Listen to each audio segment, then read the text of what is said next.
ప్రియమైన దేవుని ప్రజలారా, ప్రభు నామములో మీ అందరికీ శుభాభివందనాలు. ఈ రోజు దేవుని వాక్యం యెషయా గ్రంథం 9వ అధ్యాయం 6వ వచనములో ఈ విధంగా వ్రాయబడింది. మనకు కుమారుడు అనుగ్రహింపబడును, ఆయన భుజం మీద రాజ్యభారం ఉండును. ఆశ్చర్యకరుడు, ఆలోచనకర్త, బలవంతుడైన దేవుడు, నిత్యుడగు తండ్రి, సమాధానకర్తయగు అధిపతి అని అతనికి పేరు పెట్టబడింది.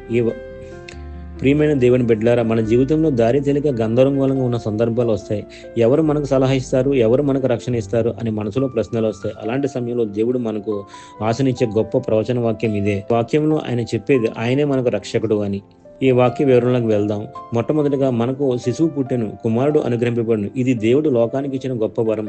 మన రక్షణ కోసం దేవుడు తన కుమారుడు మనకి ఇచ్చాడు. ఈ వాక్యం భవిష్యత్తులో పుట్టబోయే రక్షకును సూచిస్తుంది. క్రైస్తవ విశ్వాసం ప్రకారం ఇది యేసుక్రీస్తు గురించి ముందే చెప్పబడిన ప్రవచనం. 2, ఆయన భుజం మీద రాజ్యభారం ఉండును. అంటే మన జీవితాలపై అధికారం అయిందే. మన సమస్యలను భవిష్యత్తును మోసే బాధ్యత అయిందే. మన బలహీనతల మధ్యలో కూడా ఆయన రాజ్యాధికారంతో నడిపిస్తాడు. 3, ఆయనకు పెట్టబడిన పేర్ల అర్థం. మొట్టమొదటిగా ఆశ్చర్యకరుడు, మన అర్థానికి మించిన అద్భుత కార్యాలు చేయువాడు. ఆలోచనకర్త, మన జీవితానికి సరైన దారి చూపేవాడు.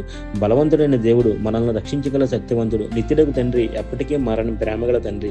సమాధానకర్త అధిపతి, అంటే మన మనసులకు నిజమైన శాంతిని ఇచ్చేవాడు. ఇది మన జీవితానికి అన్వయం ఎలా వస్తుందంటే, ఈ రోజు మీరు ఏ విషయంలో గందరగోళంగా ఉన్నా మీ జీవితాన్ని ఆయన చేతిలో పెట్టండి. ఆశ్చర్యకరుడైన ప్రభు మీ పరిస్థితిని మార్చగలడు. సమాధానకర్త అధిపతి మీ హృదయాన్ని శాంతిని ఇవ్వగలడు. మీరు ఒంటరిగా లేరు, దేవుడు మీతో ఉన్నాడు. ముగింపు ప్రార్థన. ప్రభువా, నీవే మా ఆశ్చర్యకరుడు, మా ఆలోచనకర్త, మా సమాధానకర్త. మా జీవితాలను నీ రాజ్యాధికారంలో ఉంచుతున్నాం. మా హృదయాలకు నీ శాంతిని దయచేయము. ఆమెన్.